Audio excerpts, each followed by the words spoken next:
torta en la cara. Es lo que ha hecho el presidente de El Salvador, Nayib Bukele, quien ha dicho con justificada satisfacción a la denominada comunidad internacional: ustedes nos prefieren, refiriéndose al gusto que experimentan al visitar los atractivos turísticos que ofrece su país, a pesar de sus campañas mediáticas que constantemente denigran del proceso democrático y la vida en su país.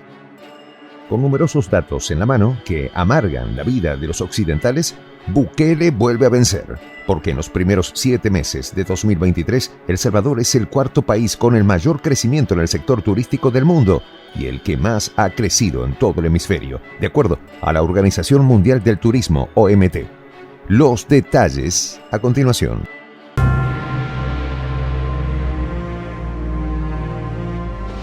Voz de la Patria Grande. Después de superar duros obstáculos y actos injerencistas por parte de Washington, el presidente Nayib Bukele ha comenzado a arreglar el país y puede mostrar algunas victorias tempranas, fruto de su esfuerzo y valentía, como la del sector turístico apuntalado con inversión privada. La Organización Mundial del Turismo, ente dependiente de la ONU, en su último informe basado en los datos oficiales de cada país, señala que las visitas de turistas internacionales a El Salvador crecieron un 32% entre enero y julio pasado, en comparación con 2019, colocándolo en la primera posición del continente. En el primer semestre de 2023 ingresaron al país más de 1,6 millones de turistas internacionales, que dejaron a la economía ingresos superiores a los 1.600 millones de dólares. Para el cierre de 2023 se prevé que el turismo internacional supere los 2,9 millones de visitantes, con ingresos superiores a los 2.900 millones de dólares. La OMT considera que el desafiante entorno económico sigue siendo un factor crítico para la recuperación del turismo en 2023 y que la inflación y los precios del petróleo se han traducido en mayores costos de transporte y alojamiento.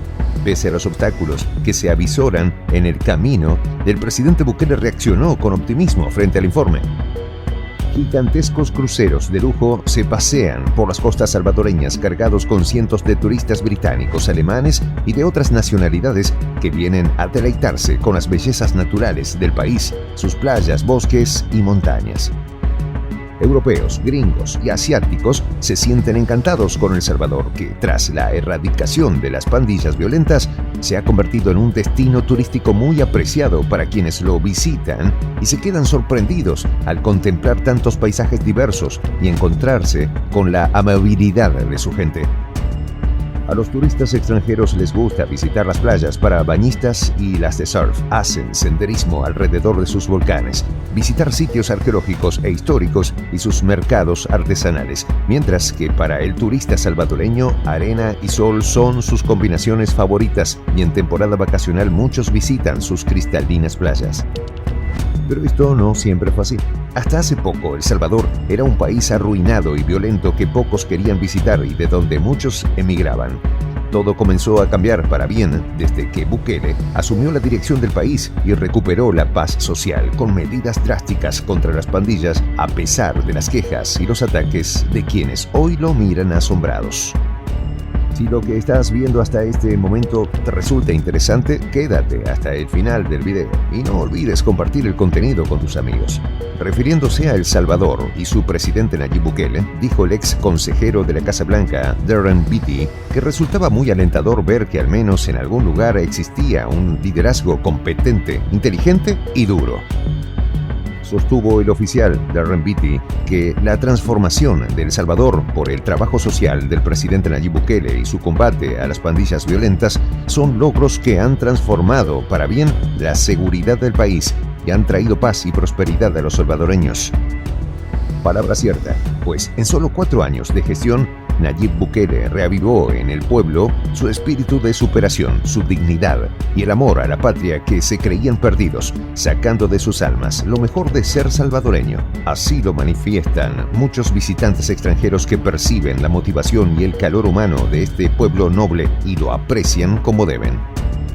Por otra parte, la congresista Nancy Mace reconoció al gobierno de El Salvador su visión y osadía por atreverse a tomar sus propias decisiones sin aceptar la injerencia de Estados Unidos en sus asuntos internos y destacó que el tiempo demostrará que Bukele está en lo correcto y que Washington está equivocado.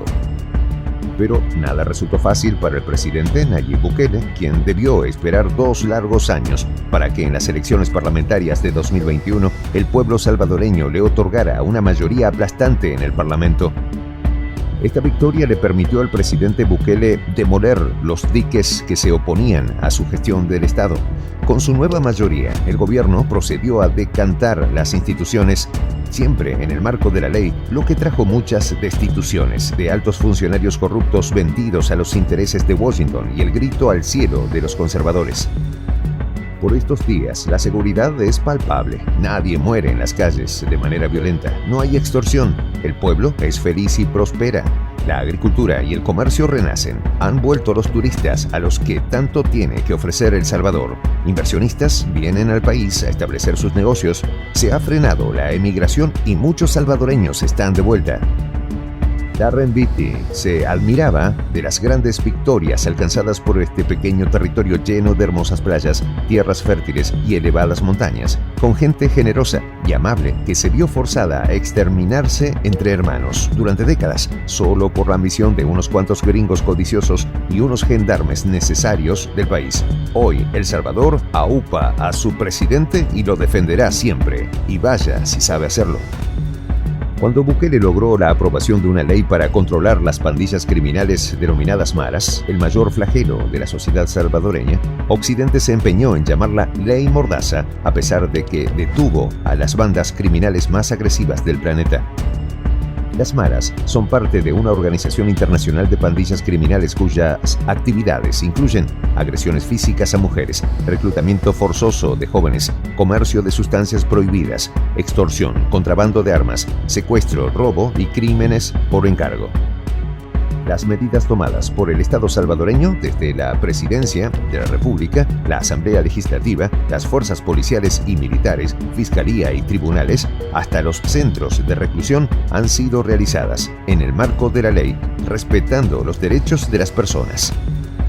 Con el apoyo de la Asamblea Legislativa, Bukele sancionó la ley de proscripción de las pandillas, lo que permitió establecer el control sobre unos 70.000 pandilleros que se peleaban por el control de sus operaciones ilícitas que realizaban mediante prácticas violentas inusitadas, nunca antes vistas en el país.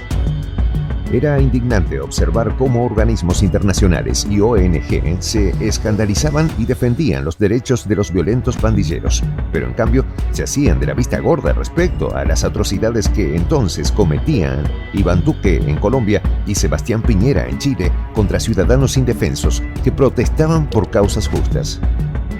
Bukele recibió una avalancha de críticas por presuntas violaciones a los derechos humanos durante el estado de emergencia, a pesar de que utilizó estos poderes para frenar la violencia generada por las pandillas, respetando siempre los derechos de los infractores.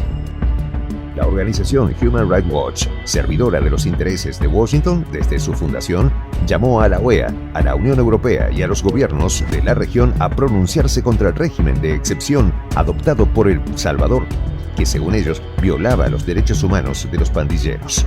Mientras tanto, la ONU se lavaba las manos.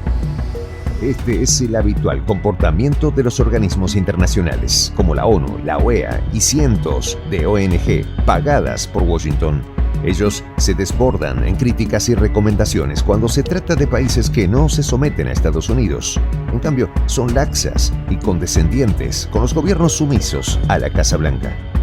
Soy el Juan José del Castillo, director del canal Prensa Alternativa.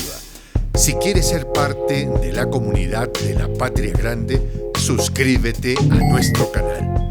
Si es que quieres que te lleguen las notificaciones cada vez que subimos un video, activa la campanita. Si quieres apoyar a nuestro canal económicamente, puedes hacerlo a través de PayPal. El enlace está en la descripción del video. A nombre del equipo de Prensa Alternativa, me despido con esta expresión en el quechua milenario, Tupananchis Kama, cuya traducción es hasta volver. volvernos a encontrar.